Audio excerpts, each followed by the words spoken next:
What's up guys, Pro Strat number 3 where pros do strats, and we're going to talk about Astralis' fast B hit on Overpass against Team Liquid in the ESL Pro League Finals. This is the quarterfinals, map 1 of the best of 3.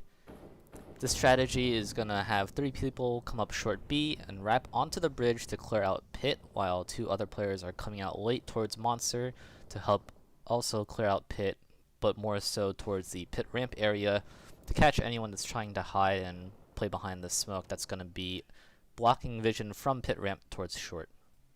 So here we have a third person view of the execute. You're going to see a heaven smoke come in just a few seconds along with that barrels Molotov and a front pit smoke.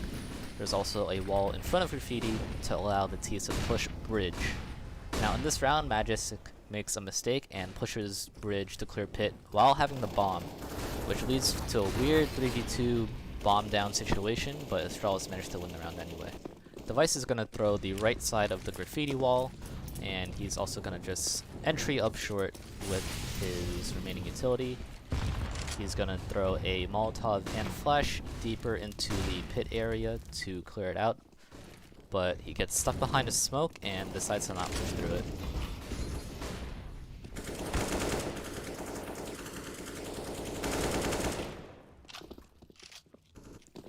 Magisk is going to throw the smoke that lands in front of pit and allow the short B players to come up short B.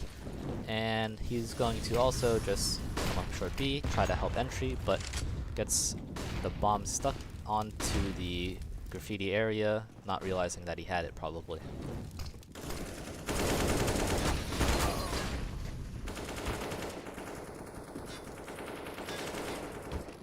Dupree's job is to actually Molotov the barrels and not Magisk.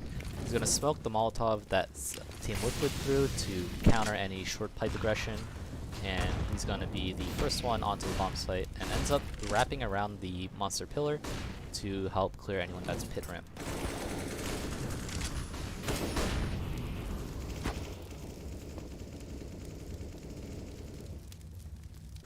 Glaive is going to throw this fancy heaven smoke, holding W the entire way, and the lineup will be shown later, so don't worry about that. He's going to throw some flashes to help his teammates get out of short B, and he'll be watching the flank just momentarily since he is the last one coming out of this area, before helping clear pit with an extra Molotov.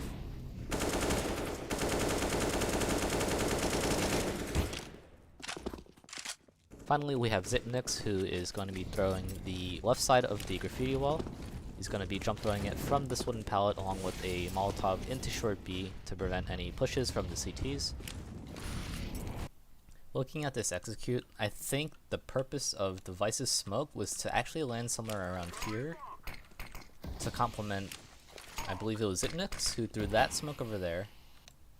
Device kind of seems to freehand a smoke, something along the lines of that, but I've noticed that whatever variation of this I get, the wall of smoke here is really thin and kind of makes me nervous, honestly. So I found a different lineup for basically the same thing.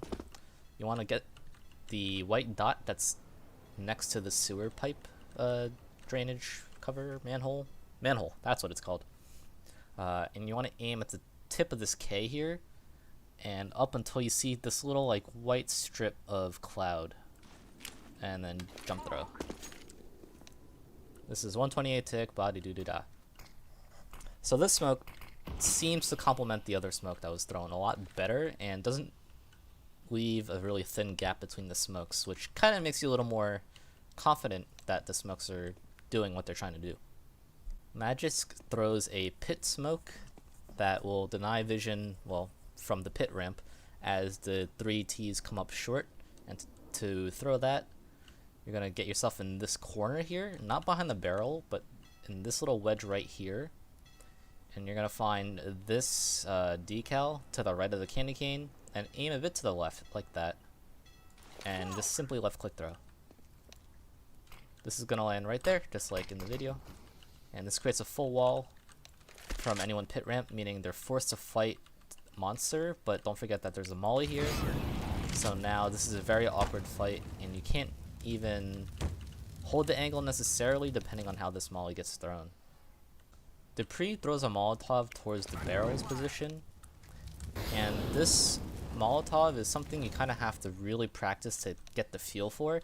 It's hard to describe just based on aiming because it's a very feel-oriented grenade.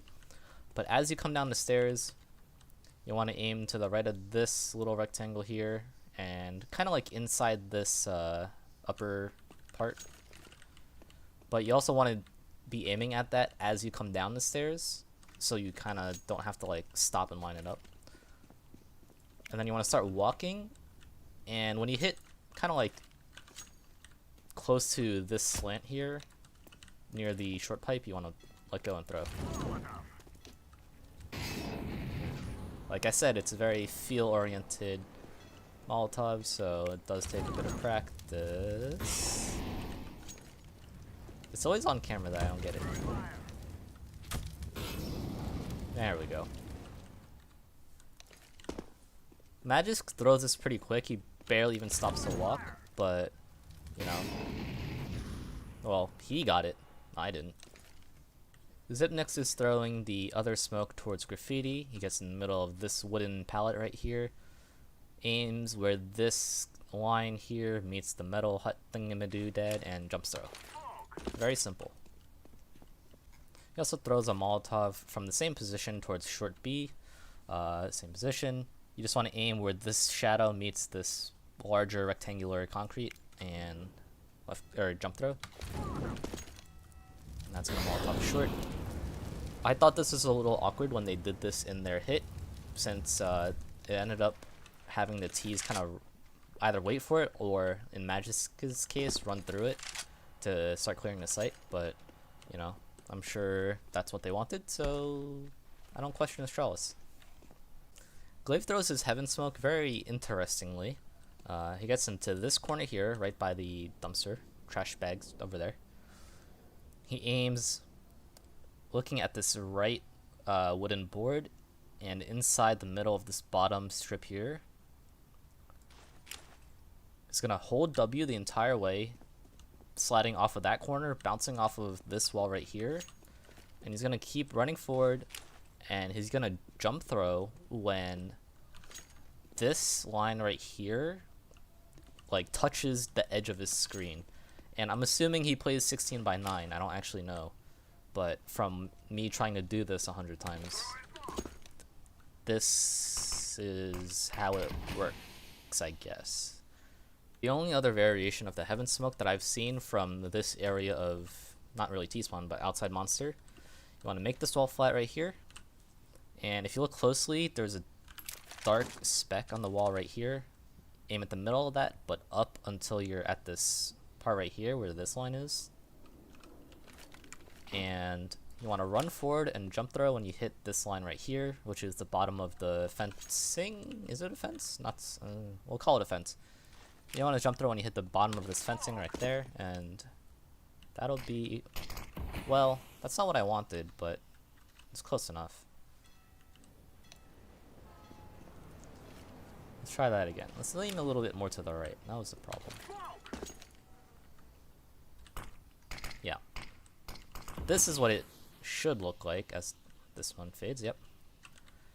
So ideally, it's going to bounce twice off of this shelving here, and then bounce back to Smoke Heaven.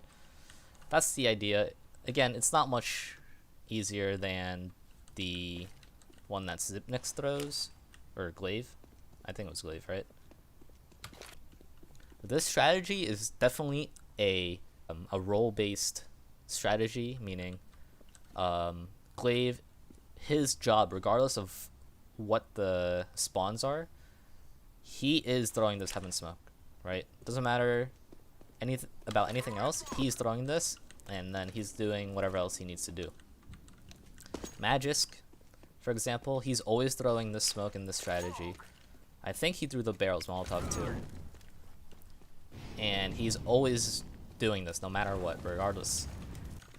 If you do run this in a 5-man stack with your friends, or if you're on a team, I think this is a great way to combine a rush with the utility of an execute to hit the bomb site really quickly.